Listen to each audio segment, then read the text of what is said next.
Hey guys, real quick before you start the show, I would just like to point out that not all the episodes will be this long. Some episodes will be closer to 5 to 8 minutes, some will be closer to 20. I'm hoping they don't go past 20. So if this episode seems sort of long to you, I apologize, but this episode is this long because the song has a lot of content in it. So please forgive me, and I will try to, if you don't want one episode this long, I'll have to pick different songs or something. I'm not sure I can change the format around to make it less. So please be forgiving on that. Other quick notes. This episode does cover an adult topic, so just be careful of that. I can't say what it is without spoiling the thing, so again, please be wary. I believe we're all adults here, we can all make conscious decisions. So, that being said, enjoy the show. Hey guys, welcome back to Between the Lines with TheTjTerror. Last time we covered fiction. Vince Lipfield's fiction. This is a show for people who, if you haven't seen the first episode, this is a show where I take any song, but preferably a song that's metal, alternative, like fiction. I might not do Whitechapel stuff, just putting that out there. I'm probably going to do stuff that has more singing stuff, but we'll see how that goes. I have to place a disclaimer that these are theories. These are not the definitive actual meanings to these songs. So don't yell at me saying, this isn't the meaning of the song. This is what I believe the meaning of the song to be, based upon what I've discovered through research. So, that being said, I'm changing the format around a little bit. Last time it was heavily scripted. It sounded like I was reading out a script, sounded very wooden, sounded mumbly, sounded nervous, awkward. Not doing that. I was trying to go for mystery feel, but instead I came off like a douche. So, not doing that again. Now I have notes, did more research, I'm changing things around a bit. Let me know how it goes. If you like it, cool. If not, tell me what's wrong with it. Please. Your criticism, as I'll put it, is very important. It lets me know what I'm doing wrong or what I'm doing right. So, thank you for anyone who actually gives out criticism. If not, if you just watch it, want to leave me a song, cool. I'll probably leave an annotation to skip all this. Maybe. I don't know. So, that being said, today's song is going to be Don't Go by Bring Me the Horizon off of the album There Is a Hell. Believe me, I've seen it. There is a heaven. Let's keep it a secret. Now on to the verse.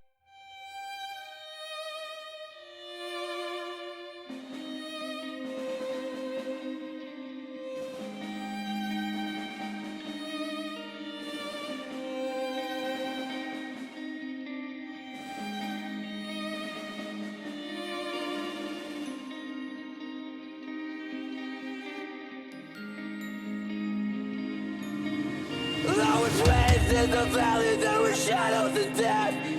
Got out of the light but with scars I can't forget. This kid back in school, something to shine. That offered and a brother, and a seat by both sides. I don't know what it was that made a piece of him die. Took a bite to the forest, wanted to whip aside. Stabbed on his face, and impression in the dirt. To your face a silent, makes a good back a burn. Okay, so the first verse, I was raised in the valley, there were shadows and death, seems to be strongly referencing Psalm 23:4, hinting at a traumatic childhood, teenage, adolescent years. Possibly bullying or harassment victim as well. But, bullying is surprisingly more common than people realize. But, there we go. Got a lot of scars I can't forget, heavily hints more at the bullying. It may not be physical scars. It may just be psychological scars or even emotional scars, because that is very common too. This kid back in school, subdued and shy, an orphan and a brother, and unseen by most eyes. I believe the kid back in school, subdued and shy, is referencing a kid named Terry Hurst. Who is he? I will get into that in about a minute, roughly. You can time me if you want, it's up to you. Now, this Terry person, he had a learning disability. It is unknown, as far as I know, what learning disability he had. I'm referring maybe he may have been autistic, as that is actually becoming more common than people realize as well. And when you're autistic, you're more shy and awkward. You don't make friends that well. So I'm heavily leaning towards autism. An orphan and a brother, and unseen by most eyes. If you're autistic or shy and subdued, you're more than likely going to be a quiet, shy student. When you're quiet and shy, you're unseen. Simple as that. An orphan and a brother. And the article in the description, don't go to it yet. I will tell you when to go to the article. It states he has a mother. Terry Hurst had a mother. So orphan, I'm not entirely sure what's going on there, but maybe no father, possibly. Brother, I'm assuming he had a brother or sister, but then that's it for that part. I don't know what it was that made a piece of him die. Took a boy to the forest, slaughtered him with a scythe. Now, I don't know how going to a forest would lead someone to have a piece of them die, but that's referencing another person, I believe. But I'll get to that more in a minute as well. Took a boy to the forest, slaughtered him with a scythe, stamped on his face, an impression in the dirt. To my knowledge, this is the part people are very curious what this is about. If you Google the words, murder case, Britain scythe, the fourth article that pops up is the one I went to. Now that article is titled, Scythe Murderers Jailed for Life. If this whole time I referenced Terry Hurst and you were suspecting murder, you are correct. 3 people murdered Terry Hurst, and they pleaded guilty to it. Terry, 17 of Penniston, was targeted by the 3 during a camping trip to Broomhead Reservoir in July 2004. More than 60 wounds found on his body, and he was found in a field near Sheffield. Going through the article, you can go to the article now. Actually, you should have gone to it when I referenced it, but my bad. It was just a merciless attack. Just complete murder. They chased him, caught him, and then continued. He clearly ran and tried to get away, but they didn't stop. Now, here is the important bit. Mr. Hurst, who suffered learning difficulties, was kicked, stamped on, and had a plastic bag put over his head, as well as being attacked with agricultural scythes. The court heard the trio left the large scythe embedded in their victim's neck. Now, doesn't that sound exactly like the verse? And just going through the rest of the article, there's a picture of the scythe as well. It was just complete murder. They chased him down for seemingly no reason and did it. There's literally, it said that they stamped on his face, which would leave an impression in the dirt. Would it be too far of a stretch to say that Ollie knew Terry? Let's look at the facts. In 2005, Ollie was 17, and they both lived, and Terry was 17 as well. They both live 14 miles from each other, or 22.5 kilometers. Would it be too far to say they went to the same school? I don't think so. I think that would, I think he would have at least known who Terry was, if not befriending him. But obviously, we can't prove that. Now, the final line of the verse, do you think the silence makes a good man convert? I believe he's asking the listener, does ignoring the murder or Terry's existence make all these people who claim to be good better than everyone else who know him, know about the murder, and are hurt by it? Again, asking the listener. First verse is done. Let's move on to the next. We all have our hours and our demons to fight, but how can I win when I'm paralyzed? They crawl up on my back, wrap their fingers on my throat.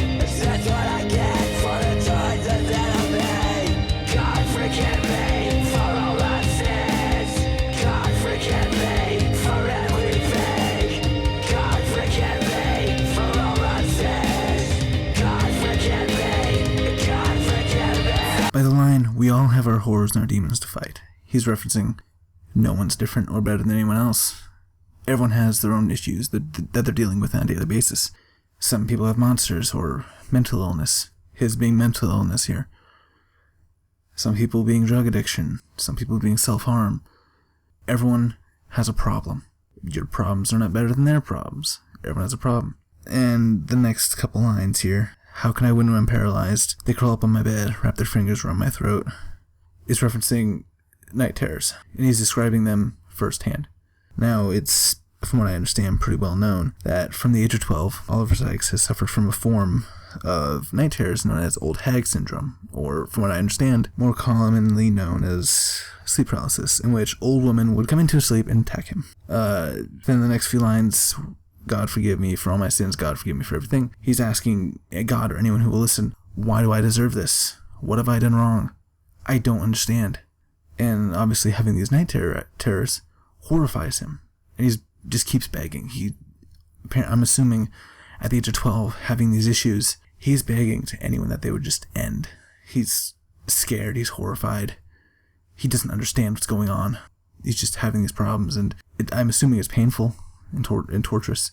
I might be wrong, but for people unaware here, night terrors are also known as sleep paralysis. The most basic form of this is when your body thinks you're sleeping, but your brain is fully awake. It's almost like insomnia, I think, except your body thinks you're sleeping. So your body thinks you're asleep, you're unable to move. And to my knowledge, you sometimes hear voices or see figures as well. And I believe it's commonly, the symptoms for it is common where you hear in ghost stories where someone sits in your chest or chokes you or something. I believe that's sleep paralysis. But obviously I could be wrong.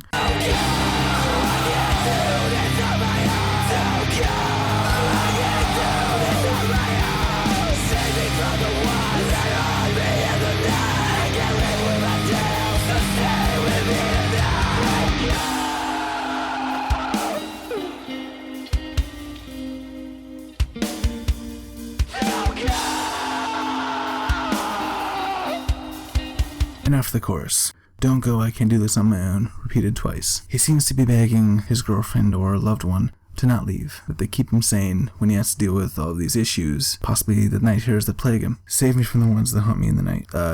Again, she helps him somehow.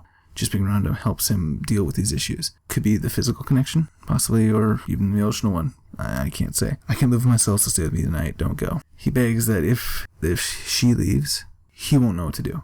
Possibly already feeling loss and hopelessness, the various issues he has. "Just stay one more night and I can make everything better. It'll all be good, dude. It'll all be good."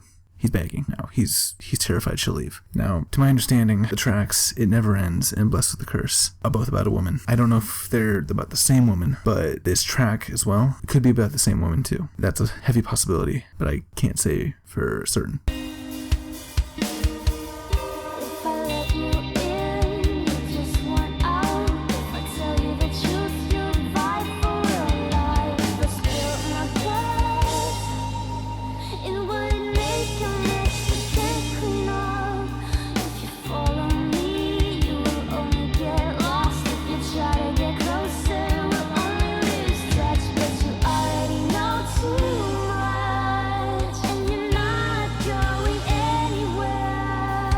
It seems here that she's portraying the woman referenced in the chorus, possibly girlfriend or just someone he cares about, loves, and it seems she's telling him all the reasons why the relationship is not working and will not work. He gets in, then he pushes himself away. She's honest with him, and he argues that she's lying.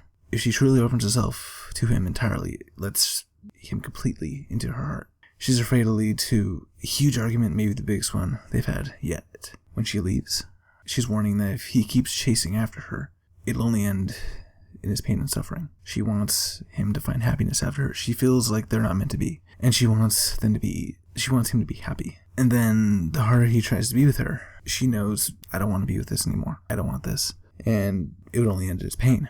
She does not want him to be hurt. She cares for him, but she just can't be with him. Then she ends up confessing that she's let him in before, with the line, but you already know too much, and you're not going anywhere. She's confessing she already let him in before, but knows that she has to leave for her health, and possibly his. Possibly. See you in the next verse.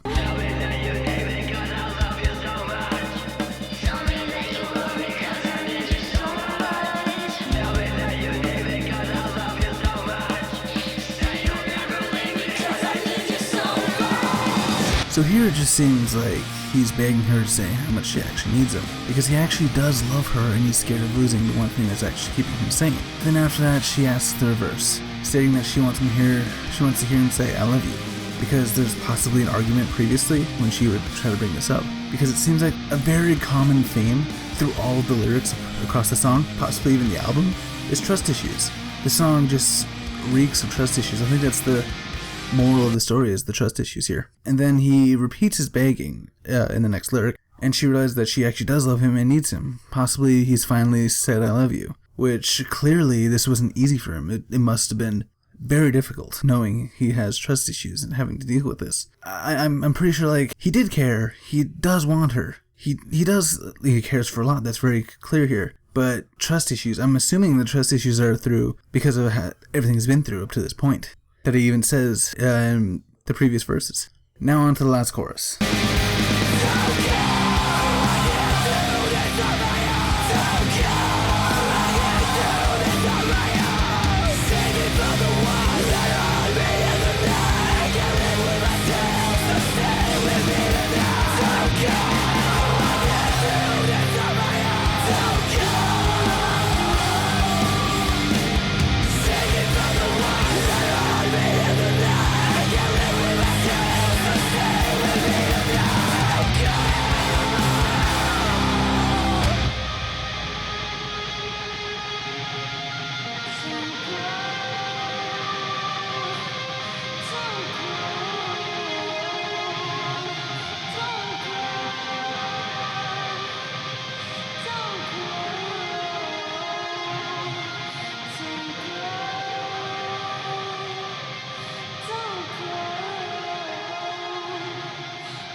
Okay, here the chorus is pretty much the same, so I'm not going to be covering this one. This is probably take like just a minute because it's a chorus. It's pretty much the same. So here's pretty much saying that he can't do it alone. And she comforts him with, "You're not alone" in the sixth line, which is pretty much the only difference. Then at the very end is pretty much just Light saying, "Don't go," realizing that she actually needs him too. So they've come to a common understanding. They're okay. They're good. There's no issues here. They're fine. I mean, this may have been a huge bump in the road of the relationship, but now they're okay. They seem very okay here. That they've had a lot of problems, but this is a huge step toward the trust issues, fixing those, which is always good. So that's the end of the song. Next, I'm going to do my closing statements. If you only stayed here for that, for all the lyrics, cool. Thanks for listening. Maybe come back later. That's up to you. But if you like to just give me a moment of your time and listen to closing statements, that will mean so much to me. Thank you. If you do. If you don't, that's cool. Thanks for listening anyway. So I'd like to reiterate that this is just my theory. I'm obviously not Ollie Sykes. I don't know the literal meaning of what he wrote behind this. This is just my theory with provided evidence of why I think this is what it is. This is one of my favorite tracks on the record, mainly because it's widely known for how vulnerable it is emotionally. Great song. The vocal style, it's just wonderful. He basically conveys his pain and just that he's had a lot of problems in his life very well. Now, to reiterate, this is just a theory. Here's a quote from Ollie himself. Someone asked him about his writing style, and he said, "It's all about me. Everything I write is personal." And it's all very true. It's stuff I don't talk to people about, but when I put pen to paper, it's a lot easier. He's basically stating there that this is reiterating the trust issues. He has a lot of problems trusting people, probably besides the close band member friends and family. So everything he write, he just can't talk to people about a lot of this stuff. I don't even know if he has a therapist or anything. So this is his therapy. This is what relaxes him. This is what calms him. When he writes stuff, he lets things go.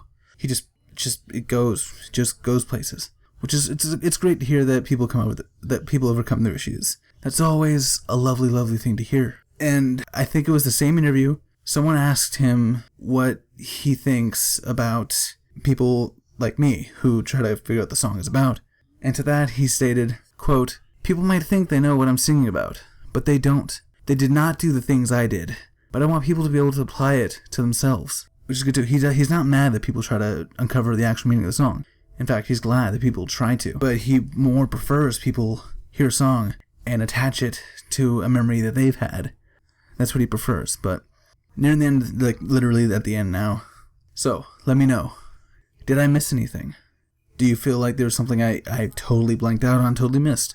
Let me know. I would love to know what I missed. What are your thoughts on the video? What are your thoughts on the song? What are your thoughts on Bring Me the Horizon? Let me know what you think. I want this to be interactive, guys. I want to be able to talk to you guys about this. Music, to me, is a wonderful thing. It allows you to connect with people all across the globe on personal issues. Everyone has different issues that they have, and music allows people to connect on a level I have not seen in any other media besides maybe video games. And that is beautiful. That is amazing. I love that. It's a great thing, guys. So, again, your thoughts. Let me know what you think about everything. Let me know what you think. Do you have any song recommendations? Is there any other songs you want me to pick apart? Leave them in the comments. Tweet it at me. Find me on Reddit. I'm on Reddit all the time. Now, if you enjoyed this and you feel it's worth a like, please like it. If you don't feel it's not worth it, why not? Let me know what I did wrong. If you look through my Reddit stuff, you will find that I answered my last criticism really well. In fact, this is a whole new format in response to criticism. If there's something wrong, I'd like to know what it is. I can't fix something if I don't know it's broken. So, let me know what I did wrong if you don't feel like this is worth a like or subscribe. If you enjoyed it and you like this, please like it. Thank you. That would mean so much to me. If you feel I'm worth a subscribe, that would be amazing, and I would love that so much. If not, cool. That's okay. But if you want to follow my stuff, it's easier if you subscribe. Follow me on Facebook or Twitter. I'm on there a lot. I'm mostly on Reddit, but give me a break. And possibly share this with your friends. If you've had friends that want to know the meaning of the song, share this with them. Let's share knowledge, guys. Share my knowledge of music. Thanks for watching. Thanks for listening, even. And remember, next time I listen to a song, let's look between the lines. See you guys next time. Bye.